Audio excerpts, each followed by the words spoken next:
Y a quelqu'un?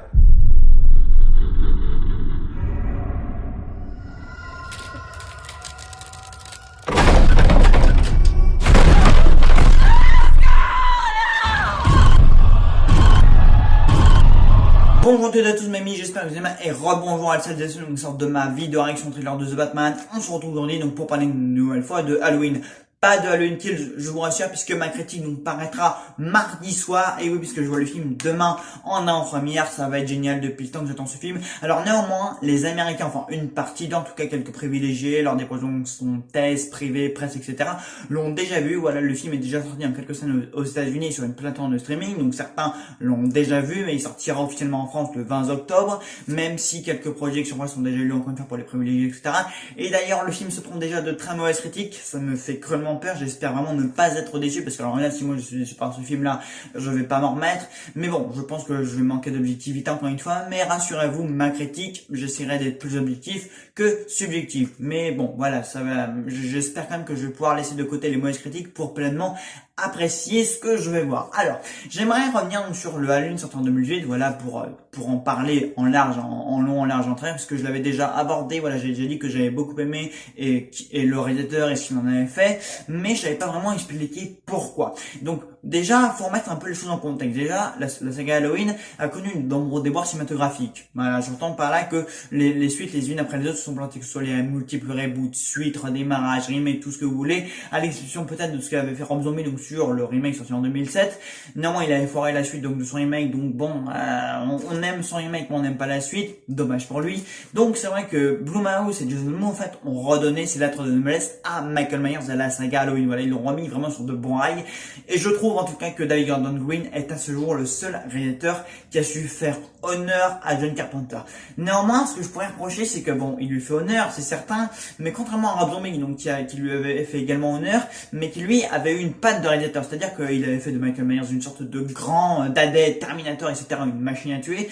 Et là, disons que Gordon Green, il a effectivement saisi l'essence donc du film original, donc La Nuit des Masques, donc sorti en 78, mais néanmoins, on a l'impression que bon, il a pris quelques libertés, puisque c'est vrai que les décors, en tout cas, on était dans le film de 78, on était beaucoup plus resserrés. On se baladait entre 3-4 quartiers résidentiels, on voyait pas grand chose, on était dans un périmètre assez resserré. Et là, dans ce film-là, on est beaucoup plus, voilà, on se balade un peu plus dans un film. On voit plus les rues, on voit Smith Grove, on va dans la maison de Laurie, on va dans la maison de Karen, on va au lycée, voilà, on se promène vraiment beaucoup. On est même sur une aire d'autoroute. Voilà, Gordon Green, il prend un peu plus de liberté. Voilà, il nous fait nous balader un peu plus dans Haddonfield. Et c'est ça, parce que c'est ça le truc, c'est qu'en fait, dans le film de Carpenter, on n'avait pas vraiment conscience de ce qui se passait en dehors de là où se trouvait donc Laurie et son groupe d'amis, voilà, puisque ça se passait entre deux maisons, voilà, vu que Laurie et ses copines gardaient des gosses, etc. On voyait pas trop ce qui se passait à l'extérieur, on n'avait pas conscience de qui habitait là. Et là, c'est vrai que Haddonfield est un peu plus impliqué, et c'est pour ça que, du coup, c'est important, en fait. On ne voyait pas, on voyait juste les conséquences de Michael Myers, donc sur Laurie et ses deux autres copines, mais on ne voyait pas Michael Myers et ses tueries, en fait, en dehors de ce périmètre là. Et ça, en fait, c'est ce que j'aime plus dans ce Halloween là, c'est que en fait, on se balade un peu partout. Michael, il va partout, quoi. Il bute n'importe qui dans n'importe quelle maison, en dehors donc de Laurie, etc.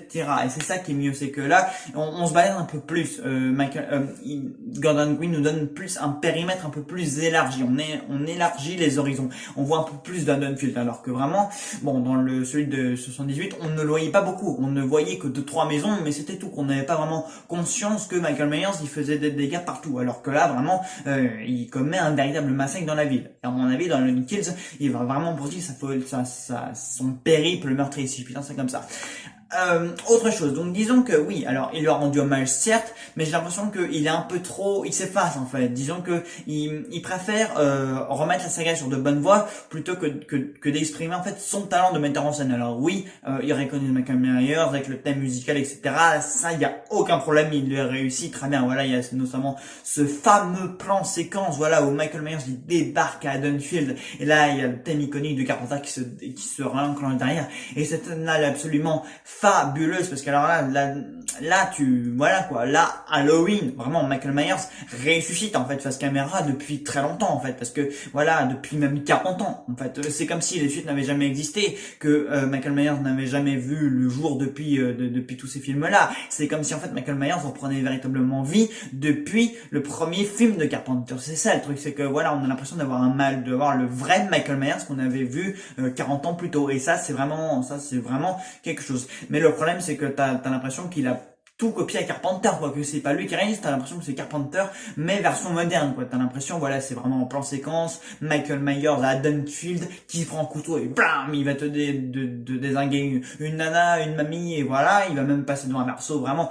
la scène, elle est vraiment ouf, quoi, c'est vraiment en plan séquence, comme chez Carpenter, mais version plus moderne, quoi, ça pourrait être Carpenter qui l'aurait réalisé, on n'aurait même pas vu la différence, donc c'est ça le problème, c'est que t'as l'impression que Gordon Green, il préfère plus rester dans l'ombre du génie qu'en devenir un lui-même. Et c'est ça le truc, c'est que j'ai pas l'impression que de voir vraiment un autre réalisateur que Carpenter là-dedans. C'est pour ça que j'aime bien ce film, c'est que j'ai l'impression vraiment qu'il a de voir du Carpenter bis, en fait, d'avoir un élève derrière. C'est ça le souci. Un souci oui et non, parce que d'un côté, oui, du coup, l'essence du croque-mitaine, de ce qui faisait le charme du film de 78, elle là, tout est repris, tout est réiconisé, tout est iconisé, tout est immortalisé. Voilà, on a vraiment le Michael Myers qu'on aime avoir, la mise en scène qu'on aime avoir, la BO qu'on aime avoir, même si la BO elle a été réalisée dans toutes les suites, et remakes, etc.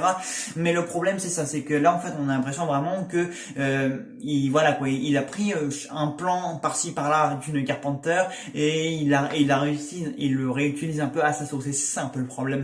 Mais bon, le problème encore une fois, oui et non, puisque à la fois disons qu'on ne sait pas vraiment en fait comment Gordon Green voit les choses. En fait, il se dit, ok, bon, je vais peut-être repartir de ce point de vue-là, mais je vais rester sur cette pente-là pour ne pas décevoir les fans, parce que si je prends un peu trop de liberté, si je fais un peu comme moi je le sens, ça risque de pas plaire. Et c'est peut-être ça un peu le problème dans Halloween Kills, c'est que dans Halloween Kills, peut-être qu'il s'exprime plus selon lui comment il le filme, et du coup il s'échappe un peu donc de l'héritage de Carpenter, qu'il assure ici très bien encore une fois, mais voilà, donc c'est ça un peu qui est dommage. Néanmoins, David Gordon Green, il a quand même de très bonnes idées, voilà, on sent que le mec il en a quand même dans les idées, qu'il a quand même compris le croque-mitaine, ce qui mettait en scène, ce qui filmait, son scénario, l'héritage qu'il avait sous le bras. C'est vrai que le cahier des charges, je le respecte très bien. Mais c'est vrai que par moment, il a quand même des idées de génie et il fait ce que lui, il veut filmer. Voilà, pas ce que Carpenter a déjà filmé, mais ce que lui, il veut filmer, sa propre vision.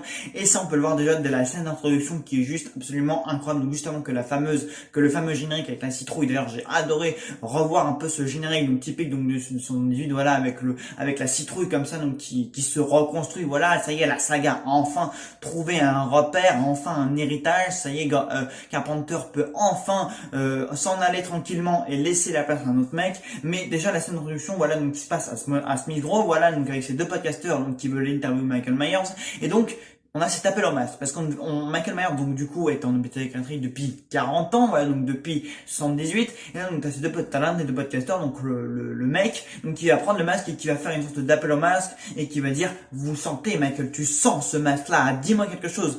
Et c'est là, vraiment, que la scène, elle est juste incroyable, parce que là, t'es dans un lieu, quand même, pas très sécuritaire, t'as des malades mentales tout autour de toi, enfin, t'as des patients, plutôt, t'as un plus approprié, et t'as vraiment Michael Myers qui ne dit pas un mot, voilà, qui est attaché, comme ça, au sol, et qui reste impassible. Voilà, tu vas avoir juste l'arrière de sa tête, tu vas voir un petit bout de son visage par-ci par-là, mais Gordon Green ne nous montre pas son visage. Déjà, il a compris il a compris qu'il ne fallait pas, entre parenthèses, démasquer Michael Myers, qu'il ne fallait pas montrer son visage, donc il va juste nous montrer quelques briques comme ça du visage, et la scène est juste incroyable. Vraiment, elle nous met vraiment dans une tension, dans une angoisse juste incroyable. Voilà, cet appel au masque, voilà, ce fameux masque de Michael Myers, et il le rappelle comme ça, et tu sens effectivement une certaine tension, quelque chose de très anxiogène dans la scène. Et ça, j'ai vraiment adoré, quoi. Commencer un film comme ça, commencer un film Halloween comme ça, c'est vraiment juste incroyable. Vraiment, là, tu sens que David Gordon Green, il se dit, ok, là, j'ai envie de filmer ça, et vraiment, la scène fonctionne super bien, quoi. Elle te tient en haleine, etc.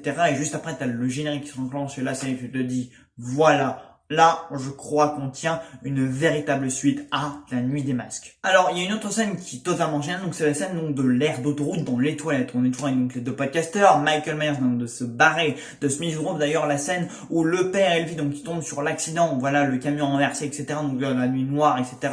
Et après donc t'as le fils qui va se faire buter. On voit carrément un enfant se faire buter par Michael Myers, ouais, enfin plutôt un ado puisque Michael Myers ne tue jamais les enfants, ça c'est très bon à savoir. Et donc on est dans ces toilettes, voilà. Donc d'un côté donc t'as la nana donc s'appelle Dana, voilà, elle est partie aux toilettes, etc.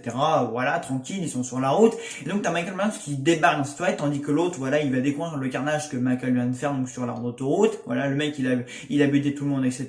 Et là t'as ce face à face en fait, mais t'as une porte. Voilà, tu ne vois que les pieds de Michael Myers donc au bas de la porte. Et là donc la nana forcément qui se demande mais qui est ce mec, qu'est-ce qu'il me veut. Et donc là t'as Michael Myers, il va tendre sa main vers le haut, il va faire tomber des dents qu'il a arrachées au mec qu'il a buté juste avant. Et là, la nana, elle commence à réaliser, donc qui se trouve derrière la porte, évidemment, elle va paniquer, elle va tenter de se barrer à travers, du coup, les portes, enfin, chaque cabinet de toilette.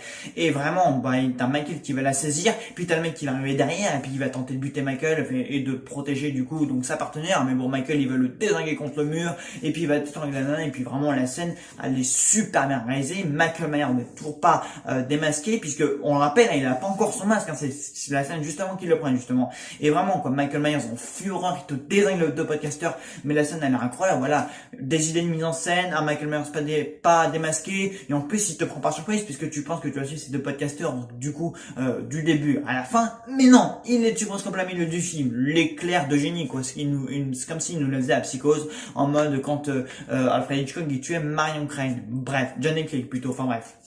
Mais vraiment, la scène étoile, je l'ai trouvée fabuleuse. Et c'est vrai que donc ils ont déjà rencontré Laurie, ils ont déjà rencontré Michael, et vraiment voilà, cette scène dans l'étoile, je l'ai trouvée juste incroyable. Elle m'a vraiment fait peur quoi quand je l'avais vue à l'époque au cinéma. Vraiment, je me suis dit oh là là, ils vont s'en prendre plein gueule et ça loupe pas quoi. T'as le mec, voilà, il tient quand même, voilà, il a une barre, il veut le fracasser, mais bon, t'as Michael qui le saisit puis qui lui casse le crâne contre le mur. C'est juste très flippant. Très bien filmé, voilà. David Gordon Green, quand il tente un peu de s'échapper de l'ombre de Carpenter, voilà les scènes qu'il arrive à réaliser et elles sont vraiment super efficaces. Donc, c'est vrai que Gordon Green, je disais qu'il était dans l'ombre de Carpenter, mais quand même des fois où il arrive quand même à s'échapper un peu de ça et à avoir ses propres idées de mise en scène, ses propres idées pour économiser Michael Myers. Voilà, notamment quand Myers du coup va renfiler son masque. Voilà, dans la voiture, on voit qu'il tient le masque dans ses mains. Puis là, t'as cette petite musique derrière et puis voilà quoi, on le voit renfiler son masque, etc. Et la scène est totalement sous tension parce que il met un masque, mais Gordon Green arrive quand même à rendre le moment archi iconique quoi. T'as la petite musique, ça y est quoi. Le meurtrier a retrouvé son masque, mais pas encore son couteau. Et le couteau, il va le retrouver juste après. Alors j'aimerais un peu revenir donc, sur le personnage de Laurie Strode, incarné par Jamie Lee Curtis, donc, qui joue très bien vraiment. Je crois que ça va être son meilleur rôle. De toute façon, Laurie Strode c'est le rôle donc de sa vie. Et j'aimerais revenir un peu sur le personnage parce que je le trouve très intéressant. Voilà ce qu'ils ont fait de Laurie Strode, voilà, donc, qui est devenue une grand-mère névrosée, traumatisée, etc. Donc bon, c'est en adéquation évidemment avec son traumatisme qu'elle avait vécu dans le film de 78. Mais voilà, bon, ce rôle un peu de grand-mère badass, donc qui ne cherche juste qu'à en finir avec Michael Myers, avec son traumatisme, etc. Donc avec le personnage qui la hante depuis près de 40 ans. Moi, je suis en adéquation avec ça. Moi, j'ai bien apprécié. Voilà, elle est badass, elle est costaud, tout ce qu'elle veut, c'est protéger la famille. Mais bon, eux ne sont pas du tout d'accord avec ça. D'ailleurs, c'est eux les plus cons dans ce film-là. Voilà, ceux qui ne croient pas, qui ne comprennent pas pourquoi elle est autant traumatisée, pourquoi elle est autant traumatisée par Michael Myers, alors que quiconque aurait vécu la même chose serait complètement devenu parano, cinglé, etc.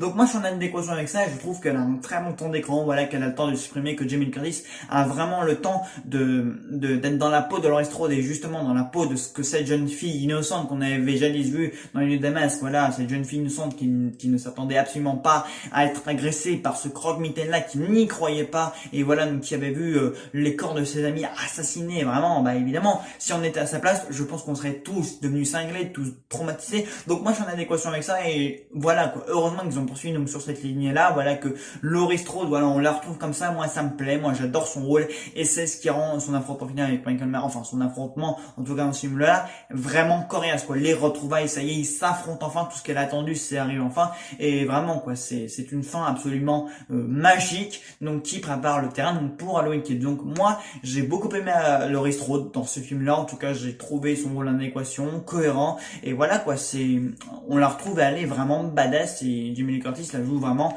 très très bien quoi. C'est vraiment, on retrouve une grand-mère badass, voilà, qui a malheureusement des relations un peu tendues avec donc sa fille et sa petite fille, voilà, parce qu'elles ne comprennent pas ce qu'elle a vécu, elles ne comprennent pas son traumatisme. Mais non, on se met à la place, on s'est identifié à Laurie, on a appris à s'attacher à elle parce que du coup, c'était elle, donc l'héroïne déjà du film de Carpenter. Et voilà, c'est vrai que entre la jeune lycéenne, la jeune fille qu'on avait vue dans ce film-là, et la grand-mère névrosée, traumatisée et badass, on va être Sarah Connor qu'on voit là, moi j'adhère totalement à ça et je trouve ça totalement cohérent. Donc oui, voilà, entre donc les multiples plans séquences qui reconnaissent Michael Myers, entre une Laurie trop badass, une musique ultra utilisée, tous les clins d'œil qui sont faits, la scène d'introduction démentielle, la scène des toilettes qui est très bien réalisée aussi, voilà, le culte de Michael Myers n'est pas du tout brisé, au contraire il est même renforcé. Voilà, on a vraiment un Michael Myers beaucoup plus violent pour le coup, parce que c'est vrai que Carpenter s'était montré extrêmement timide sur la violence et le sang, parce qu'on le voyait buter des gens mais on ne voyait pas une seule goutte de sang. Donc d'un côté on se dit que là on est plus dans la cohérence du tueur en série, du slasher, etc. Donc oui, David Gordon Green a tellement rendu hommage à ce film là, et parfois même s'il est vraiment dans l'ombre, hein, comme je le disais, il a vraiment réussi parfois à avoir quelques idées à lui, à avoir des éclairs de génie et se dire bon ok, ça je le pique pas au maître, je le réalise par moi-même avec mes propres idées. Voilà, la scène des toilettes, le plan final, bon, il la filme par lui-même, mais on sent quand même qu'il a vraiment emprunté un Carpenter, comme je le disais. L'affrontement final qui est hyper bien réalisé, sous tension, voilà, Michael Myers qui pénètre chez Laurie Strode et elle qui le traque à travers sa maison, etc. Et puis elle va planquer sous la trappe et voilà, ça prépare du coup le terrain pour Halloween Kills, parce que du coup Michael Myers va ressortir beaucoup plus vénère et voilà quoi, beaucoup plus meurtri qu'il ne l'était déjà. Mais voilà quoi, donc je trouve vraiment que Halloween 18 a vraiment tous les mérites, voilà, qu'il est vraiment très très bon. Il y a aussi cette scène où donc du coup le gamin là, Dave, voilà, qui était tombé du coup amoureux donc de Allison, voilà, la scène où il se fait buter par Michael Myers, voilà, sur l'espèce de terrain, voilà, je trouve cette scène très bien réalisée aussi. Voilà, il y a quelques petits jeux de lumière, de mise en scène, etc. qui sont assez intéressants. Donc oui, globalement j'ai vraiment adoré, mais ça je crois que vous l'avez déjà tous compris. Voilà, je trouve que Gordon Green a fait un boulot vraiment admirable. Voilà, je trouve que tous les personnages sont très bien exploités, même le docteur, certains, voilà, le nouveau Loomis, voilà, je trouve qu'ils ont bien, ils nous ont pas fait du coup un docteur Loomis bis, mais ils nous ont fait vraiment un docteur Sartain obsédé qui va devenir fou, même quitte à tuer du coup son collègue l'agent Hawkins, voilà, parce que du coup lui il veut étudier Michael Myers et non pas le tuer, alors qu'il faut vraiment le tuer évidemment, comme le dit du coup Loomis. Donc là encore une fois on est en adéquation avec ce qui était dans le film original. De toute façon, Gordon Green ne trahit en rien parce que tout ce que Carpenter avait mis en place, tout ce que Carpenter avait dit. Voilà, tout est répété, tout est dans la ligne, tout est dans la cohérence, tout est dans l'hommage, tout est dans l'héritage. Voilà, c'est vraiment une suite qui même 40 ans plus tard, du coup, on ne fait pas table rase du passé. Au contraire, on remet tout en contexte, on rééconomise tous les personnages et voilà, quand il y a plein de références au film de 1978, voilà, on sent vraiment l'héritage qu'on met en place. Donc les trois femmes Strode, le nouveau shérif, un Michael Myers qui deviendra plus sanglant par la suite, les relations entre du coup Laurie, sa fille et sa petite fille, le massacre qui va se préparer, parce que le massacre n'a pas encore eu lieu, ce n'est que le début en fait. C'est un peu comme en fait le Halloween 2078 où en gros on ne voyait donc que les débuts donc du périple meurtrier de Michael et on n'avait pas tout vu en fait, et c'est ce qu'on nous fait comprendre, c'est que après donc la fin donc, du film original, il s'était placé plein de choses puisque Michael s'était barré et il y a plein de choses qu'on n'a pas encore vu, et là du coup on a un peu plus d'informations sur en fait Michael qui avait été du coup repéré, etc. Et donc du coup s'était fait enfermer à Smith Grove. Donc encore une fois on marche totalement sur la cohérence. Voilà, on a un héritage, tout est bien, tout est cohérent, tout est dans la ligne de ce qui avait été dit, rien n'est trahi, tout est poursuivi, et ça j'aime énormément. Donc voilà, donc j'espère que ma critique vous aura plu. N'hésitez pas à me dire ce que vous dans les commentaires, ce que vous pensez donc de la sortie en 2008. Dites-moi dans les commentaires si vous attendez Halloween Kills, et nous on se retrouve donc très vite pour une nouvelle vidéo. Salut à tous.